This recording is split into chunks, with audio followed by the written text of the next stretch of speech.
This is Joe Pugh for IFLTV. We are here at the Andaz. We've just about to start the Wood Cacace press conference. Frank, a busy week of fights, press conferences. The DAZN launch, it's all going on. It is. We're very busy, and this is a great card that we're announcing on May the 10th in Nottingham. Fabulous fight. Anto and Lee, it's got fight written all over it. It's a very competitive fight, and I'm looking forward to it as a fight fan. It's one I'd love to see. I'm looking forward to see, and love the fact that we're involved in putting it together. I know on Saturday night we had a tremendous crowd at the Co-op, but it feels like all three of these cards that you've announced could really pack their respective arenas. 100% that looks like to be the case. Both of them got a good following. Anto brings a few people with him, and they'll come over from Northern Ireland, and obviously Lee's got a massive following in Nottingham as he's had in past fights. So I expect that's going to be electric, and the one up in Scotland will be the same. Have you been shocked by Anto Cacace's past 12 months, this run of Cordina and Warrington? It feels like we're seeing glimpses throughout his career, but it's really kicked on now. I'm pleasantly surprised because, it was the fight with Joe that he settled himself down in training. He's always had, a lot of people spoke very highly of him, but he's not knuckled down and delivered as he should have done, purely because of the commitment. But the commitment's there now, and look how he's showing the world what he's all about. Commitment's there. You put the commitment, and there you get the results. And he's getting the results, and he's got himself into a real good situation. I mean, this fight coming up with Lee, he's beat Josh Warrington, he's beaten Joe Cordina. If he does the same with Lee, he cements himself as being the best in Europe by far, and one of the best in the world. So,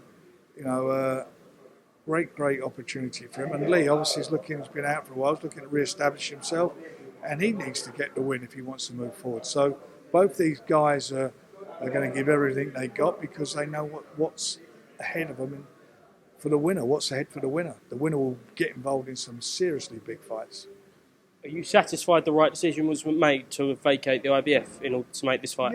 Yeah. I think it's a fight that's going to take place in the UK, and it's a fight between two Brits, two really good Brits. It's a fight between two Brits, an Irishman, two Brits, and a Brit, who at the end of the day,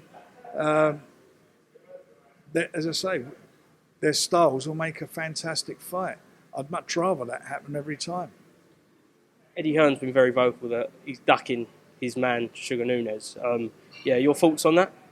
He's not ducking anyway. He's 36 years of age, and I made him an offer that he couldn't refuse. It's a big purse for him. It's a big fight for him, and it's a quality fight. I have no problem. Anyone's got any problems with it, they've got to take it to me. It's not down to Anto. I said, this is what you earn for fighting Nunez, and this is what you earn defending your IBO title against Lee. It's a no-brainer for him. And for the fans, it's a much better fight. Recent kind of statement from Alexander Usyk, Frank, saying he's got 2 fights left.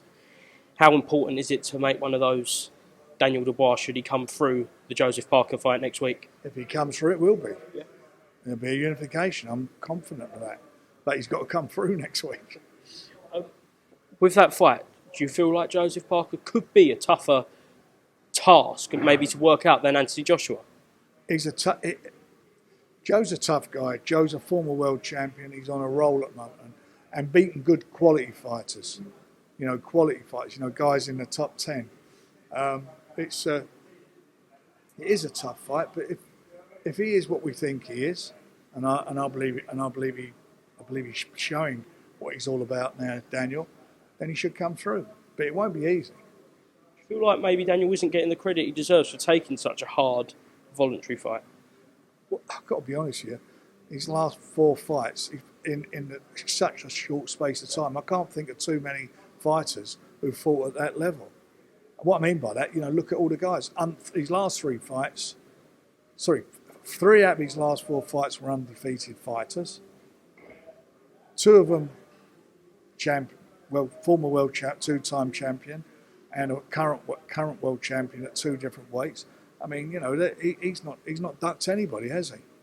And look where he is now. As you say, he's in with another tough guy, tough fights.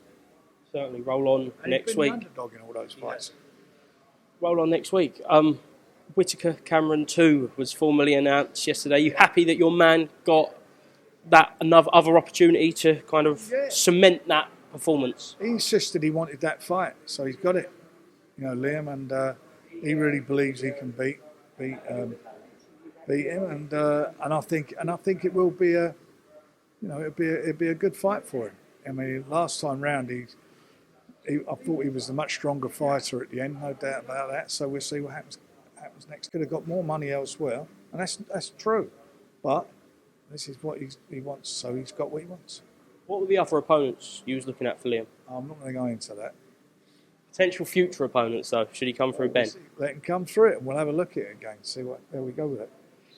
Yeah, I spoke to Ben Shalom after as well. He said he hoped the beef is ended, if there was beef between Queensberry and Boxer. You've done 4 fights, I think, now, with Cacace versus Raven, 2 fights on the heavy impact card, and now this. Well, I don't think I speak to him, do I? I mean, he does all the business with George. I don't have any conversations with him.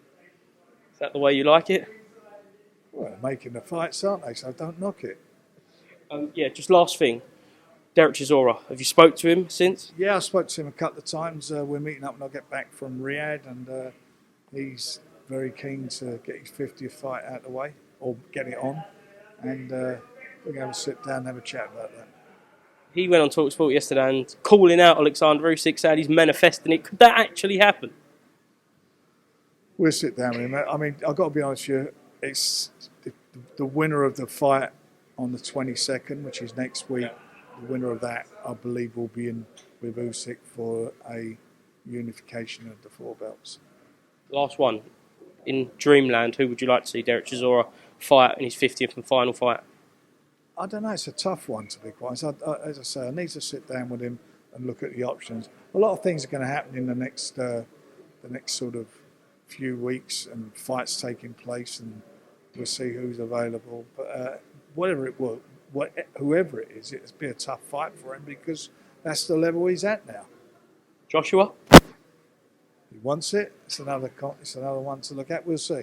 Look, he's there to fight anyone. That's what he wants to do. He wants it to be his last fight, and he'll want to go out on a bang. Frank, pressure's about to start. Thank you very much, mate. Man. Thank you. Cheers, Frank.